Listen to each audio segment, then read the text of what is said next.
Senior Solutions. I'm your host, Karen Holloran from Azure Healthcare.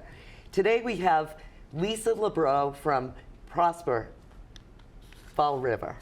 How are you doing today, Lisa? Very good, thank you. Thank you so much for coming on the show. Oh, I'm happy to be here. We may as well just jump right in. Do you want to tell us about Prosper? Sure.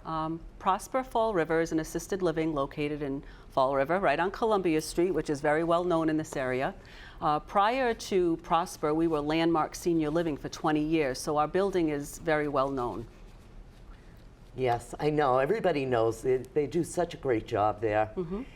When's a good time to consider an assisted living facility? Well, it's different for everyone, but usually lack of socialization at home, maybe. Sometimes it's a safety issue where they're just falling or the house isn't set up, it may have stairs. Sometimes it's just family cannot be there all the time, caregiver burnout, they're working, they're trying to cook meals and care for them. So usually it's at that time that they decide that maybe I need to go into an assisted living. And your place is beautiful, so it's not a bad place to go to, you know? Absolutely not. It is very nice. Now, what is the difference between skilled nursing and assisted living? So for a nursing home or skilled care, basically the people that are there need 24-hour care. It's their level of care is a little higher. They do things that we're not able to do in an assisted living. They just need that constant care and nurses 24/7. Right. And what are the benefits? There's a lot of benefits to assisted living. There's so many benefits to assisted living. Oftentimes I see residents come in with their loved one and tour, and they're a little apprehensive, and I can tell that they're nervous, and give them a couple of weeks and they'll come up to me and say, this is the best thing that I ever did. I'm so happy that I'm here. So I guess some of the benefits would be they feel safe, that we do have staff 24/7. They feel loved. There's always someone around them. Everyone's getting to know them, saying hello. The safety issue as well in their rooms. They do have emergency response in their rooms, so they know that they can always pull that cord and someone is going to be there for them. I want to say the biggest one is socialization, is just eating their meals with people. There's always, they're eating in a dining room, just like a restaurant, so there's always someone there. They can sit with whoever they like. They're making friends, going to the activities, being active again, playing games, just feeling that whole sense of a community. That's great, because I think a lot of the seniors feel isolated out there. They're at home, families are busy, working, and it's isolating, you know, so that is great. Yes. Now, how would somebody pay for assisted living? So there's various ways of payment. One, of course, would be private pay. And more so, those people would come in, be able to afford that with maybe their Social Security pension, or maybe they have a sale of a home and they use the difference of the money to help pay for that.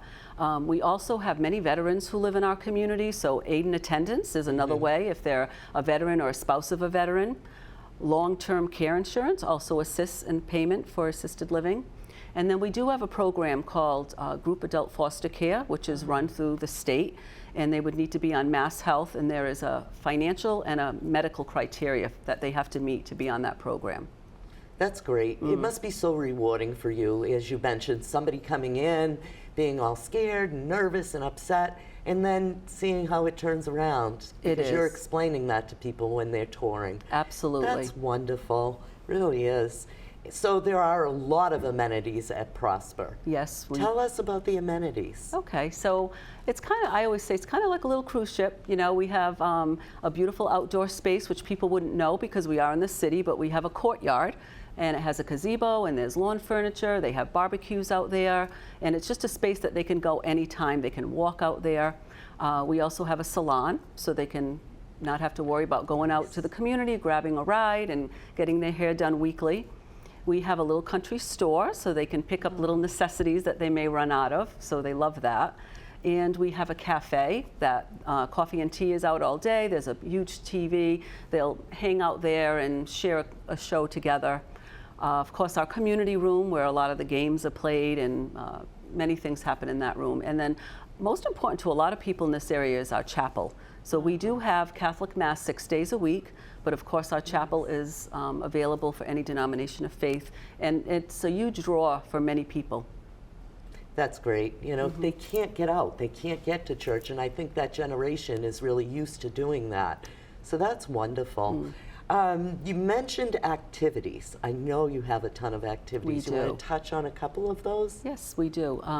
For one, we do have a van that takes our residents out on outings. So at least once a week, they'll go out and do something fun. They'll do little shopping trips. Sometimes they'll do the casino, which they love. Nice. They'll go to Colt State Park, or they'll go out for lunch, and they look forward to that. So that's exciting. But on a daily basis, we have morning stretch. We have a lot of mind-stimulating games. So they play different card games, learn new different card games, Pacino, and they do bingo, and they do lots of other different games that really help them, you know, stimulate their mind. We do crafts. They do little cooking segments. Most recently, they've been doing room visits, which I love. And so we have some residents that may not like to participate in some of the activities, but what they'll do is they'll go to their room and they'll visit them. They'll bring them some snacks, or they maybe just have a chat with them, or maybe they'll play a game with them. And our residents really seem to like that. That's great. I know people are coming to you a little bit younger. It's not like you're getting all 90-year-olds. You're getting people that could still possibly be driving. Is that possible for them to have a car at your place and still drive? Absolutely. We are a 65 and older community. Right now we have age ranges from 68 to 102. Wow. But we do have about maybe 10 residents that still drive, so they're still active in the community, and that's very important for them to not lose that independence. That's great. That's great. I'm sure that is a good selling point to people, that they're not going to lose their independence. It is. How would someone start searching for an assisted living facility? So it's never too early to start searching, even if a family has little concerns or they start seeing a pattern. You know, you want to just see what's in your area. Look at the amenities that they have. Visit multiple places. Don't wait until it's a tragedy or it's of urgency that you need to find a place. Do your homework. And I've often have people come in for tours and they say, you know, you're the third place I visited, and my loved one wouldn't use those amenities, or that place is too big, or your place is just right, or whatever. But that, I always encourage families to shop around and find the good fit, because you don't want to move them twice. Right. Once they're there, you want them to settle in, and it's you know, it's a transition for the family and for the person moving in. Yeah, there are so many assisted livings. There's a place for everybody. Everybody has There is. different likes and things like that. Yep. But I'd like to end the show with 3 questions. Okay. Okay, so the first question is, tell us a fun fact about you. I have an adventurous side. So I love New Hampshire. I love kayaking, hiking. We used to camp all the time, so anything outdoors I love. That's great. Yeah. And we love animals on this show. Do you have any pets? I do. I have a 11-year-old yellow lab. His name is Luke. Luke. Yes. Adorable. Yeah, he's really cute. Yeah. And then the last question is, summer is approaching. Do you have any vacation plans? Well, I'll be at the beach a lot. I do live near the ocean, so I love the beach. Nice. And it's so beautiful around here. I don't really travel much in the summer, but I am going to see Bruce Springsteen in August. Oh, I am too. Maybe Are we'll you? see each other Yeah, there. looking forward to that. Well, Lisa, I'd like to thank you for coming on the show today. You're a wealth of knowledge. You know, if anybody is looking to visit or take a tour at Prosper, Lisa, could you tell how we would get in touch with you? Sure. My name is Lisa Lebreux. I am the marketing director. So you would either go to our website, prosperlifecare.com, or you could reach us at 508-324-7960. Fantastic. And we will flash Lisa's information at the end of the show.